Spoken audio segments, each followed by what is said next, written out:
epidemic. Right now, the Knoxville City Council is meeting, and on the agenda is a new community cats diversion program. Knoxville is the largest city in the state without one. The proposed ordinance would allow feral or roaming cats to be captured, spayed or neutered, and then released.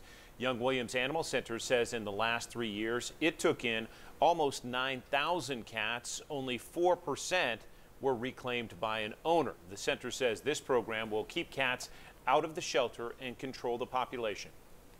Their reproduction is so significant that there are never going to be enough homes for these animals. So we've got to proactively look at ways to decrease the population, and it's through spay and neuter of these animals in our communities.